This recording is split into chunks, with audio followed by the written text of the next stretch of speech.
This matcha castella is one of my favorite refined matcha desserts, and the proof of possibilities when East meets West. This matcha castella is one of my favorite refined matcha desserts, and the proof of possibilities when East meets West.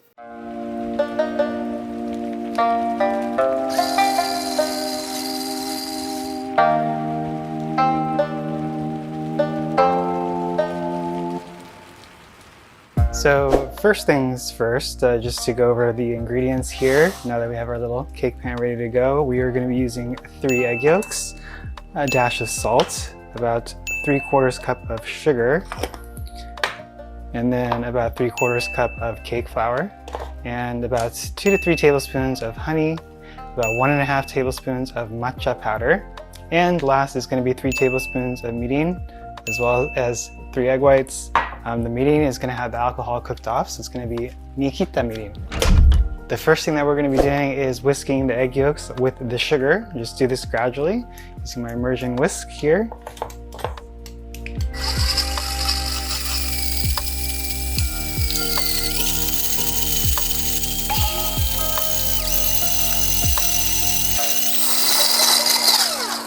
You're going to keep whisking until it turns a nice pale yellow.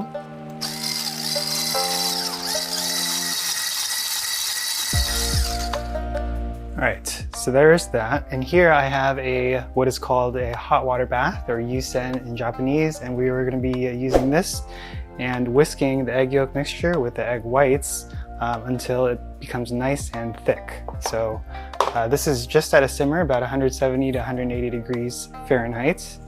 What we're going to do is just move this over here.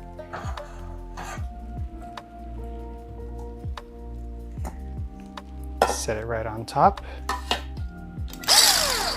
Make sure you whisk right away, because it is going to start to cook. So we'll gradually put in the egg whites.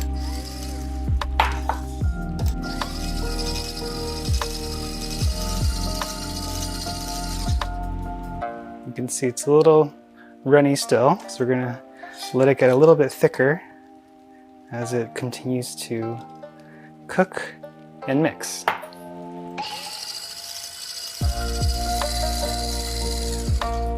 Alright, so it's been a couple minutes and you can see it's getting thick, nice and thick. So what we're going to do is add in a little bit of the honey and then sift in the matcha powder. The mirin is not going to be sifted, we'll add it with the honey.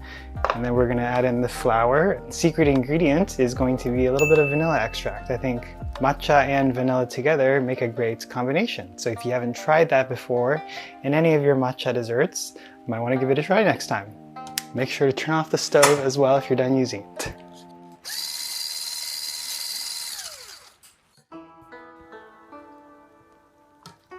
Okay, so now we're going to get my stand mixer. I'll just make it easier, and I like to start with the matcha powder so all of it gets through.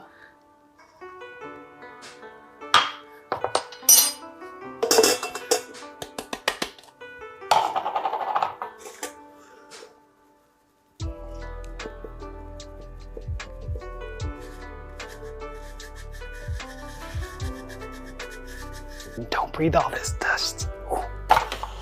Okay.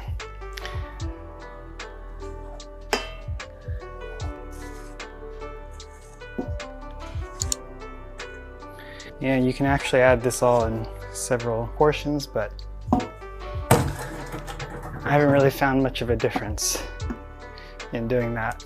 Maybe I'm not sensitive enough to be able to tell a difference.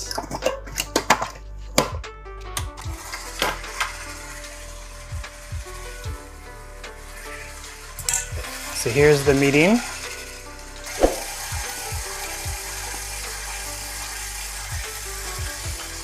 Honey.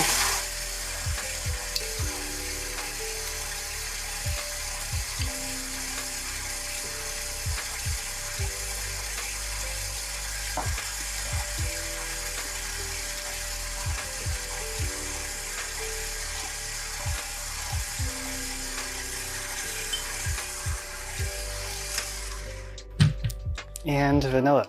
So I like to put in at least a teaspoon, maybe 2.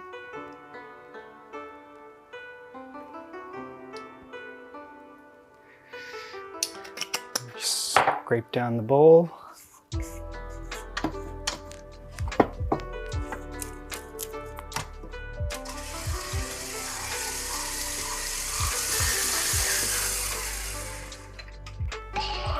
All right, and now go ahead and transfer.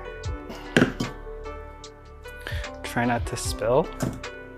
Less castella for you and more for the counter if you spill like. Okay. Go ahead and just transfer this.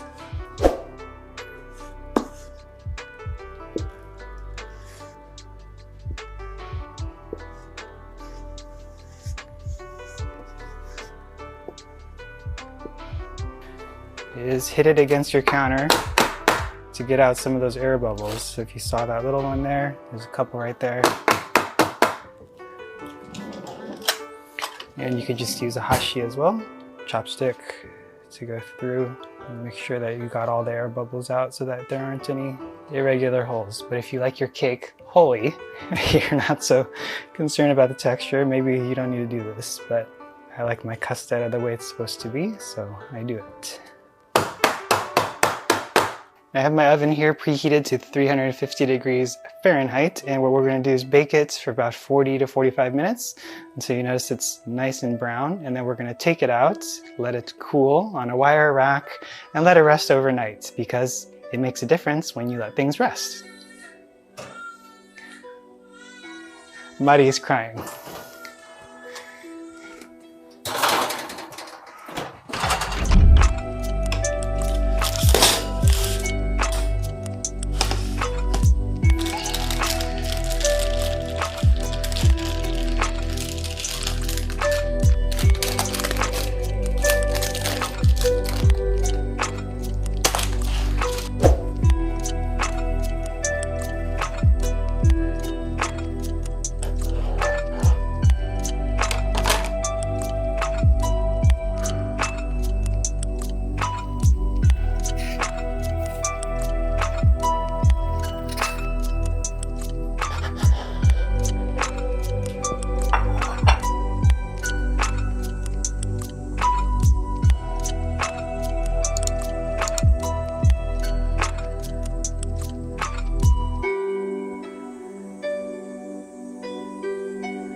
Want more amazing inspiration and recipes just like this one? Get it now by visiting JapaneseCafeClub.com or later by tapping the subscribe button. Totally optional, but highly recommended.